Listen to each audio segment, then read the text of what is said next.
Safe is a very questionable notion these days in Gaza. The first week, our team was receiving horrible messages of people who were trapped in basements. They were asking to send people to take them out. We were looking for ways to make that happen, and we could not. We had some tragedies in the families of our staff. One lost his wife, another one was wounded with a child. Emotions are running very high in our team in Palestine and across the region.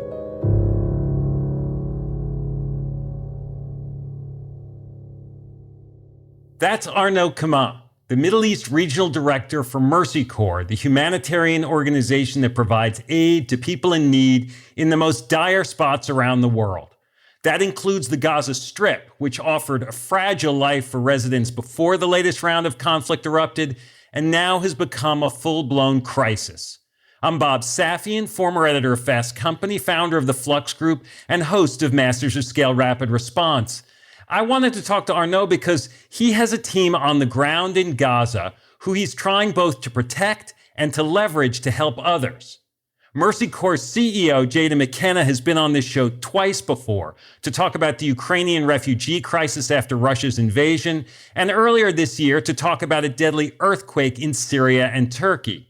Arnaud comes to us from on the ground in the Middle East, and in fact has shared some direct recordings from teammates inside Gaza itself. These recordings have been kept anonymous to protect their safety. The messages from Arnaud and his team are about hope and fear, resilience and perseverance, and what crisis management means in the most extreme situation.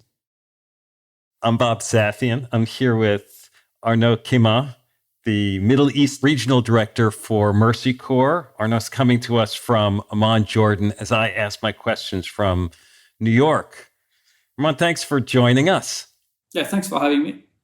So this is a very tense time in the Middle East, although tension is not unusual for the region or for you. You've been working there for several years. You previously worked in South Sudan, in Afghanistan, many challenging locations. With Hamas's attack on Israel on October 7th and the subsequent Israeli action in the Gaza Strip, how does the situation today compare to other crises that you've experienced? There was maybe a form of pattern around Gaza over the past 10 years. But what we are looking at today is completely out of that pattern, and it's of a magnitude in terms of the geopolitical rippling effects and consequences that I have never seen before. So it's a very defining time for the region, and I think for a big part of the world. You're usually based in Beirut, and you relocated to Jordan. The first idea is to put people who are not needed in a safer place, right? But the other part is once you've done it, you're free to go about your job with the team that is on the ground.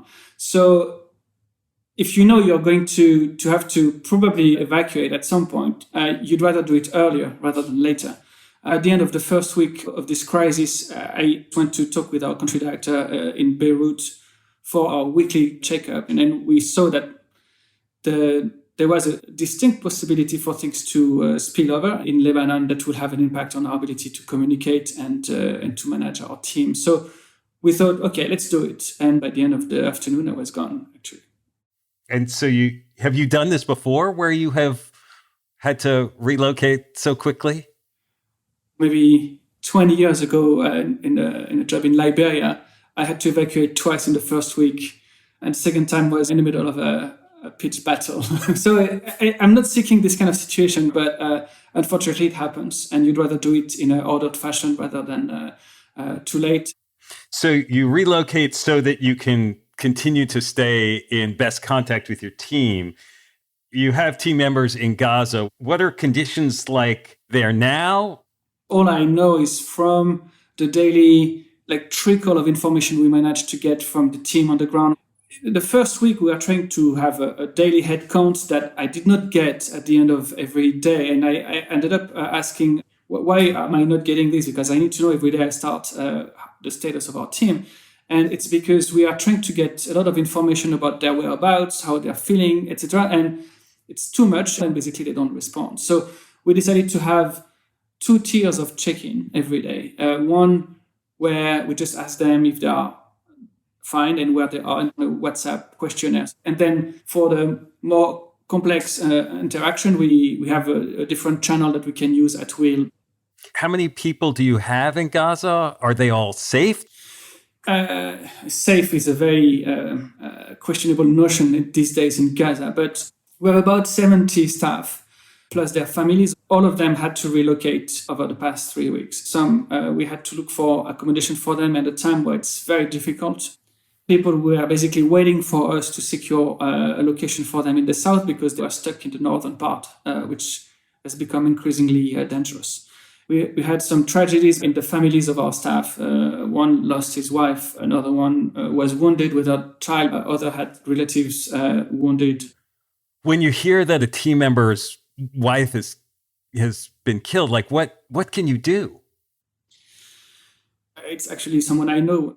So we connected with him remotely, providing psychological support, sent different form of messages and acknowledgements, which is pretty much the extent of what we can do right now. We are currently have a core team of a few people who are trying to supply food, finding water and mattress or things like that for the rest of the team, because basically that's the first order of business, that they can be stable and have their daily needs covered. But yeah, it's what we can do at this moment is very limited. Can you paint a picture for us, as far as you know, like what the conditions were like there before October 7th, and then what they're like there for them now? So before that, we had a very fragile society, which has developed ways to be semi-functional in the context of this long-standing blockade.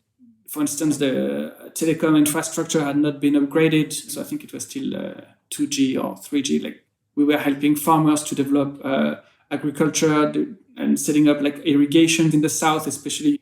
We also had a great program called Gaza Strip, the immense potential, very tech-savvy young people. So we were training them, helping them understand what platform existed. I was impressed by how eager and professional they were, like looking for jobs in Australia or in the Gulf, doing some form of content production or coding. And so those were the days before, basically. It was far from perfect, but there was a sense of building things. This whole momentum is obviously gone. The team on the ground, we will probably organize them into a new response team as soon as we can get aid to come from the border. That's not their skill set, but I understand that they are eager to just like get going. But we are starting from a level of destruction that is absolutely unprecedented, even in Gaza. I know some aid has been allowed in, some trucks, but well below certainly what the UN was sending in before. Does that mean for an organization like Mercy Corps, can you get anything into Gaza? The small trucks that, like convoys that came through, it's just a drop in an ocean of needs. They could not organize proper distributions. There were a mass of people showing up, and that became completely unsafe.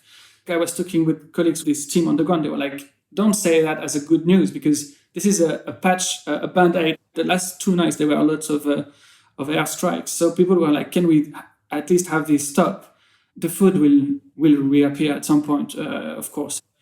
But for people, their first concern is basically stop in these strikes. Now, what can come in? At this moment, nothing or very little. We have sent staff in Egypt to establish connections with the local authorities and other NGOs to prepare for a steady pipeline of aid as soon as there is a mechanism put in place. Our NGOs are often not very consulted in the first stage of this negotiation, but we are pushing for that.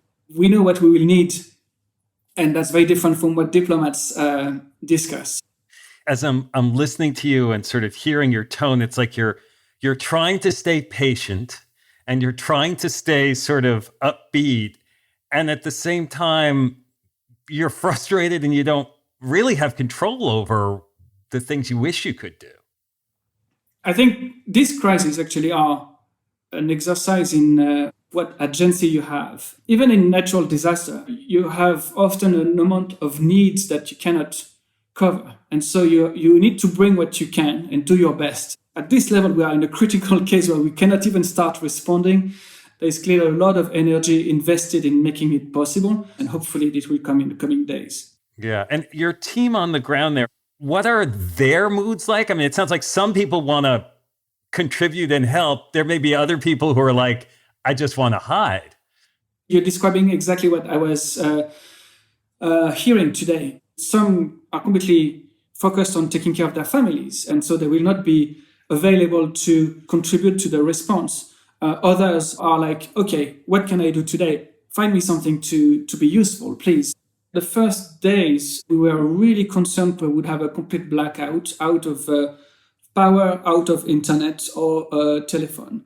We were topping up their credit on their phone with the telecom company, but the quality of the connection with Gaza has actually decreased. And I'm very afraid that if this trend continues, it will have to increasingly trust them to function by themselves because we won't be able to interact as much. Arnaud is juggling so many things, trying to support those in harm's way while also making plans for an uncertain future. After the break, we'll hear how he's modeling resilience and discipline for his colleagues. But first, we have a voice memo from inside Gaza from one of the Mercy Corps team members. The voice memo is in Arabic. The translation you'll hear is read by an AI, Pi. We went to buy bread today. We now go out food shopping every 2-3 days. I live in northern Gaza, but had to leave my home and go to the southern part.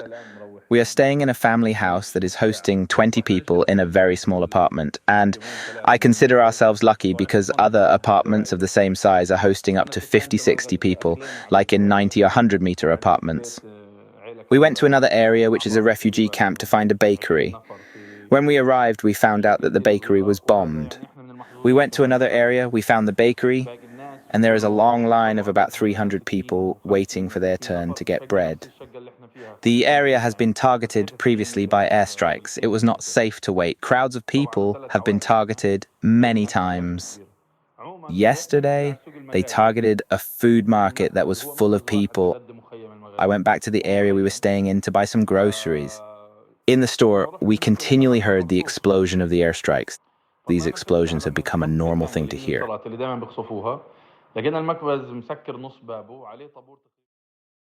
Before the break, we heard Mercy Corps Middle East Regional Director Arnaud Quemin outline what his team members inside Gaza are facing, plus some direct insights from one of them. Now Arnaud shares how the conflict is impacting Mercy Corps' efforts in the West Bank, Lebanon, and elsewhere. His lessons about maintaining calm and discipline in a crisis are particularly instructive. Plus, another voice memo from inside Gaza. And you oversee this team also up in the West Bank. Are things operational there? Like, what are the conditions now in the West Bank? So we suspended the first few days. We have a large program for youth, which is currently moving online because we have some centers for youth. And these centers are not safe anymore. There are some military operations taking place and the tension is extremely high. So some of our staff are really afraid of going out of their home in some neighborhoods. We are trying to reprogram the things we cannot do in Gaza to do it to some extent in the West Bank. But we are working at a lower capacity. And with all this going on, like, how do you think about the impact on your other regional programs? Let's start with Lebanon. We have last count was like 20,000 people displaced from the south because of the shelling across the border. So our team went there last week. They are going back tomorrow, if the security allows, to see how we can start distributing goods in Lebanon. Is at the bottom of a terrible economical crisis. This month is the harvest season for olives. If this lasts too long, they will miss a major source of income for many of these families. So we will also need to look for ways to supplement that. Yes, we have programs across the region, and it's taken a huge chunk of my time as well. Whenever, hopefully not too long, but whenever things calm down in Gaza, it's going to be a mess, right? I mean, the needs are going to be off the charts.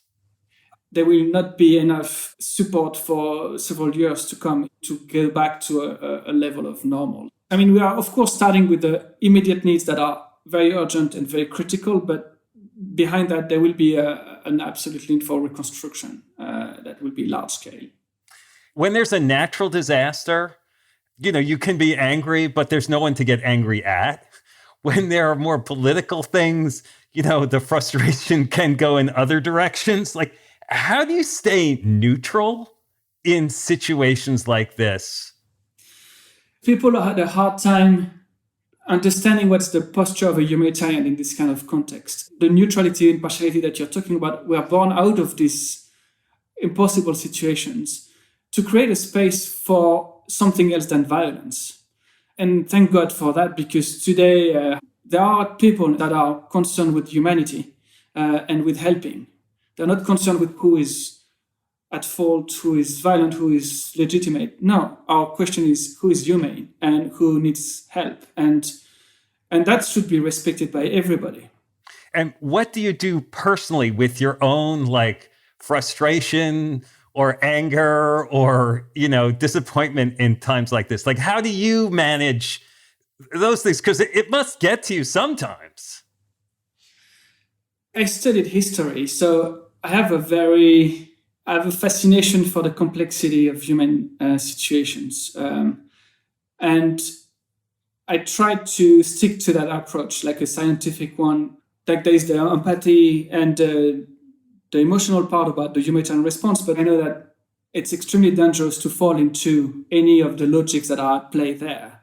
It requires a lot of discipline because people keep asking you to take side. And I absolutely have no other desire than to take side for the team I have on the ground that we need to support and the people who are in need of aid. And I guess that leads sometimes to very short conversations because I cannot continue them.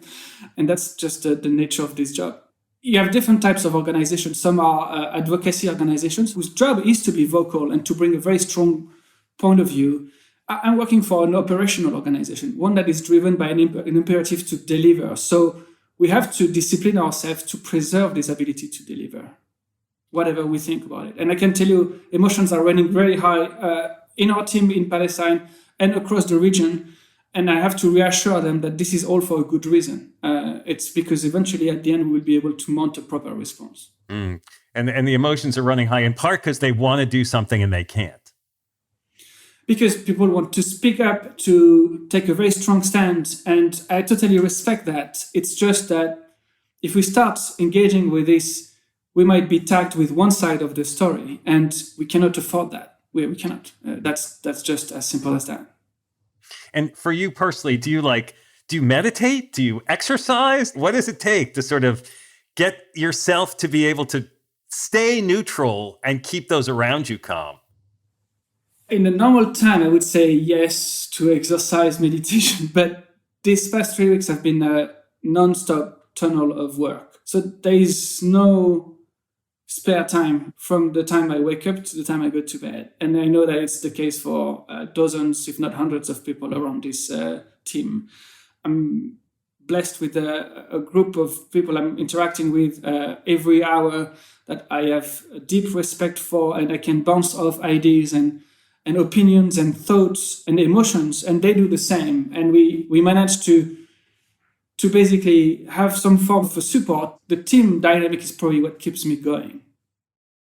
Here's an inside view of what one of those team members in Gaza is facing. We're withholding their name to protect their safety. What you guys are seeing on social media and on TVs is actually 2% of the reality. So know that we're dying here. If we're not dead physically, we're dead inside. Now we return to Arnaud. What are your hardest decisions right now? The decisions that are related to staff. So any word that we might say that might endanger them, or if we have a critical incident with a family member, what can we do? The first week, our team was receiving horrible messages of people who are trapped in basements, and they were asking to send people to take them out. And we were looking for ways to make that happen, and we could not. So those are the tough things. They're not decisions in themselves, but they are like quandaries where you're like, okay, how can we still be useful and functional in spite of our incapacity? For listeners to this, businesses, individuals, if they want to help in this tough time, What can they do? I mean, the obvious one is to contribute to our core fund.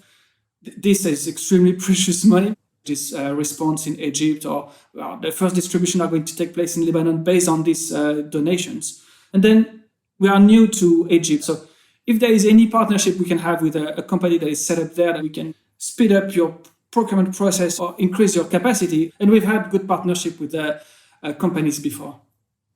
When your team listens to this, what do you want them to take away? That we care for them and that we will act and operate very soon on the ground. On a purely philosophical level, I think what is at stake is some form of humanity. I cannot fathom the consequences of this escalating further, because if it was the case, we would look into a crisis that would be bigger than anybody has seen in our age. Well, Arnaud, this has been great that you're willing to share all this with us. Thanks for your efforts, for your calm, and for your time. We really appreciate it. Thank you for the opportunity. Listening to Arnaud, you can hear the importance of both planning in advance and reacting swiftly in the moment when it comes to managing crisis. There's only so much in your control, but whatever is in your control has to be considered, tested, and at times confronted. Just because you can do something doesn't mean you should. In the end, helping others can help guide you in your choices and form the bedrock for a better future. I'm Bob Safian. Thanks for listening. Masters of Scale Rapid Response is a Wait What original. I'm Bob Safian, your host and Masters of Scale's editor-at-large. Our executive producer is Chris McLeod. Our producers are Chris Gauthier, Adam Skuse, Alex Morris, Tucker Legursky, and Masha Makotonina. Our music director is Ryan Holiday.